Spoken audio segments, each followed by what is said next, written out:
Jenoside itangira, Perezida Habyarimana amaze gupfa, bakomeje kutubwira ngo dukomeze kuba mu mago yacu, ngo dukomeza kwibera mu mago yacu nyine nk'uko radiyo yabivugaga, ariko jye nari ntuye hano hafi nyine hepfo ya paruwasi. Ubwo mu minsi mike hano tubona hatangiye guhungira impunzi nyinshi. Izo mpunzi zaturukaga za Rukira, Kirehe n'utundi turere twinshi duturanye natwo. Ubwo tukaza tukabasura, tukavugana, bakatubwira nyine ko bari guhunga ngo abantu bita interahamwe. None hashize iminsi mike kuri 14 nibwo interahamwe zaje zibanza kurasa hakurya mu ndi mudugudu aho bita Nyarutunga. Ubwo twese twahise tugira ubwoba. Uwo munsi turara mu bigunda, nabwo jye sinaza hano n'umuryango wanjye. Noneho kuri 15 ari wo munsi bateraga hano, nibwo twese twazamutse tuza hano. Turaza twahageze mu masaha y'isaa 4, bahatera isaa 9 z'igicamunsi nyine. Ubwo uwo munsi ntabwo bisha abantu bose ngo babamare, kuko hari hahungiye abantu benshi, nubwo nabatwicaga bari benshi, ariko n'interahamwe zabaga ari nyinshi. Ubwo jyewe ubwanjye twari muri aya mazu turi abantu benshi. Noneho mbere yo kwica abantu, aha ntabwo bari bwahafunge. Hariya hirya winjira kwa padiri harimo urugi. Interahamwe zabanje kuzenguruka zirasa amasasu nyine atugwaho hano. Waba muhagaze nk'uko duhagaze ukabona umwe isasu iramufashe yarapfuye. Ubwo twese twahise dutabanyika turirukanka.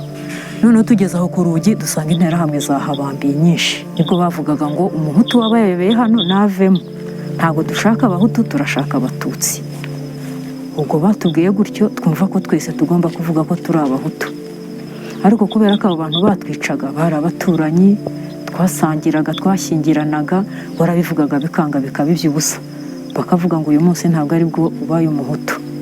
Ubwo bahise baduhinda nanone, baza batwirukansa n'inkoni n'impiri, inyundo, babaga bafite intwaro nyinshi. Baraza tugera hano, jyewe ubwanjye nageze hariya kubera kugwirirana n'abantu, bahita bankubita umupanga hano kuri uyu musaya. Ubwo nahise nikubita hasi. Muri uko kwikubita hasi n'ubwenge bwahise bubura, batwahukamo baradutemagura. Ubwo nari mpetse umwana w'imyaka 3, umwana baramutemagura bamwicira mu mugongo.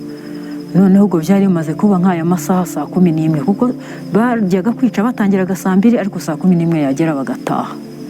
Ubwo baratashye. Bamaze gutaha, amahirwe nagize icyo gihe cyari igihe cy'imvura nyinshi. Imvura bigeze nimugora nka saa 12 imvura iragwa. Imaze kugwa inyagiye, numva umubiri urikanze ngaruye makenge. Ubwo nagize gutya, mbona umwana wanjye yapfuye, mbona abantu twari twazananye umuryango wanjye bose nyine, mbona bamwe bapfuye, bamwe nkababona ariko abandi simbabonye, kuko twari twahungiye turi benshi, bamwe babaga baguye impande n'impande. Ubwo nibajije ko nanjye bari bugaruke bakanyica. Muri iyo mvura ngiye guhaguruka birananira. Noneho bwije amahirwe, iriya musarani murabona uyu muryango ukinguye gutya, kuko nari naguye hano imbere yawo. Nakoze uko nshoboye, ninjiramo nkambakamba, ndagenda njyamo, nicaramo, ndaramo.